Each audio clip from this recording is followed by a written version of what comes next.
Hi friends, welcome to Lucky Cookie channel. So ಇವತ್ತೊಂದು egg recipe ಮಾಡೋಣ ಅಂತ. So egg ರೆಸಿಪಿಯಲ್ಲಿ ಯಾವುದು ಅಂತೀರಾ? ಎಗ್ ರೈಸ್ ಮಾಡೋಣ ಅಂತ. ಇದು ಸಿಂಪಲ್ ಎಗ್ ರೈಸ್, ಓಕೆನಾ?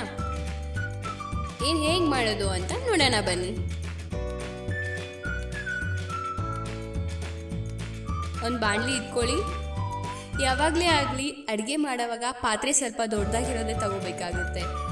ಇಲ್ಲ ಅಂದರೆ ಕೆಳಗೆ ಚೆಲ್ಲೋದು ಸರಿಯಾಗಿ ಆಗೋದಿಲ್ಲ, ಓಕೆನಾ?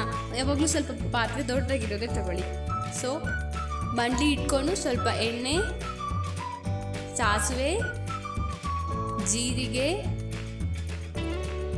ಈರುಳ್ಳಿ ಸ್ವಲ್ಪ ಸಣ್ಣದಾಗಿ ಕಟ್ ಮಾಡ್ಕೊಂಡು ಹಾಕ್ಕೊಂಡಿರೋದು, ಒಂದು ಈರುಳ್ಳಿ ಅಷ್ಟು ಹಾಕ್ಕೊಂಡಿದ್ದೀನಿ.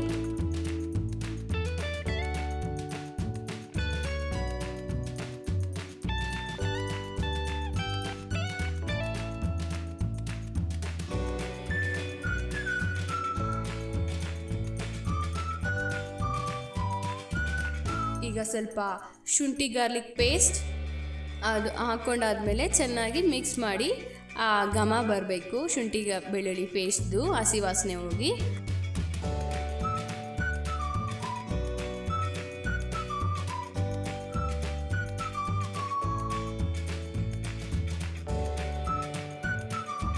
ಈಗ ನೆಕ್ಸ್ಟ್ ಒಂದು ಟೊಮೊಟೊ, ಒಂದು ಮೀಡಿಯಮ್ ಟೊಮೊಟೊ ಒಂದು ತೊಗೊಂಡಿದ್ದೀನಿ.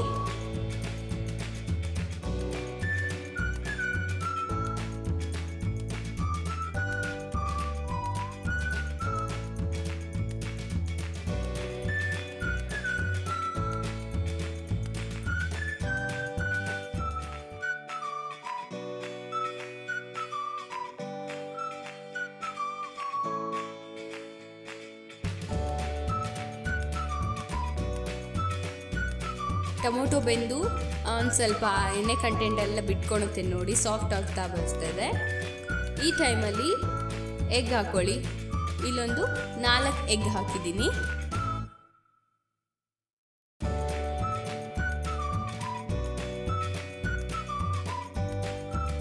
ಸೊ ಈ ಥರ ಮಿಕ್ಸ್ ಮಾಡಿ ಬೇಯಿಸ್ಕೊತಾ ಬೇಕಾಗುತ್ತೆ, ಇಲ್ಲಾಂದರೆ ಚೆನ್ನಾಗಿ ತಳ ಹಿಡಿದ್ಬಿಡುತ್ತೆ, ಓಕೆನಾ?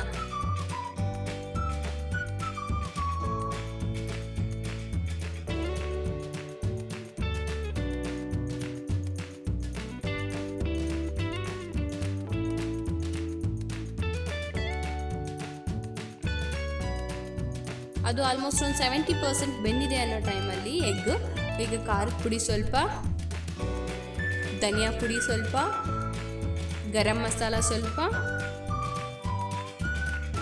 ಇದನ್ನು ಚೆನ್ನಾಗಿ ಮಿಕ್ಸ್ ಮಾಡಿ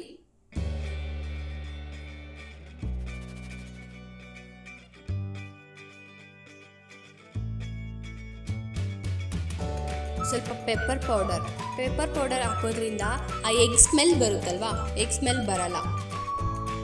ಸೊ ಇದು ನೀಟಾಗಿ ಮಿಕ್ಸ್ ಮಾಡ್ಕೋಬೇಕು. ಇದೆಲ್ಲ ಸ್ವಲ್ಪ ತಳ ಹಿಡಿತಾ ಹೋಗುತ್ತೆ ಯಾಕಂದರೆ ಎಗ್. ಸೊ ಅದನ್ನು ಚೆನ್ನಾಗಿ ಮಿಕ್ಸ್ ಮಾಡ್ಕೋಬೇಕು. ಈಗ ಸ್ವಲ್ಪ ಸಾಲ್ಟ್ ಹಾಕೊಳ್ಳಿ, ಸ್ವಲ್ಪ ಪುದೀನ, ಕೊತ್ತಂಬರಿ ಹಾಕ್ಕೊಂಡು ಮಿಕ್ಸ್ ಮಾಡ್ಕೋಬೇಕು. ಈ ಫ್ಲೇವರ್ಸ್ ಎಲ್ಲ ಇಳಿಯೋದ್ರಿಂದ ತುಂಬ ಚೆನ್ನಾಗಿರುತ್ತೆ.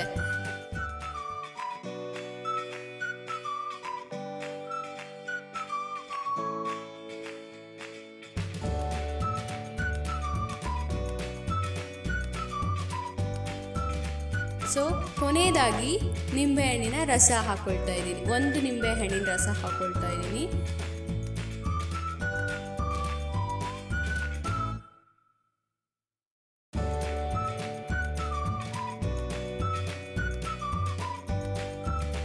ಸೊ ನಿಂಬೆಹಣ್ಣು ಹಾಕಿದ ಮೇಲೆ ಇಲ್ಲಿ ರೈಸ್ ಹಾಕ್ಕೊಳ್ತಾ ಇದ್ದೀನಿ.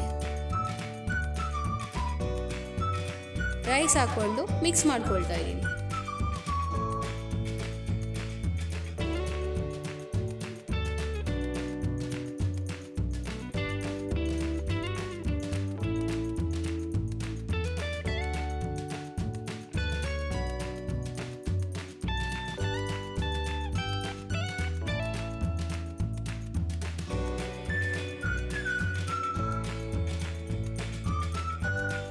ಈಗ ಸ್ವಲ್ಪ ನೋಡ್ಕೊಳ್ಳಿ, ಟೇಸ್ಟ್ ಮಾಡಿ ನೋಡಿ.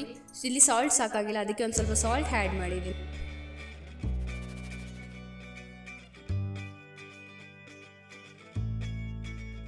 ಇಷ್ಟೇ, ಚೆನ್ನಾಗಿ ಮಿಕ್ಸ್ ಮಾಡಿ. ಇಷ್ಟೇ ಸಿಂಪಲ್ ಆ್ಯಂಡ್ ಟೇಸ್ಟಿಯಾಗಿ, ಈಸಿಯಾಗಿ, ದಿಢೀರ್ ಅಂತ ಆಗುತ್ತೆ ಮೊಟ್ಟೆ ರೈಸ್. ಸೊ ಎಗ್ ರೈಸ್ ಮಾಡ್ಕೊಳ್ಳಿ, ತಿನ್ನಿ. Thank you so much for watching my video.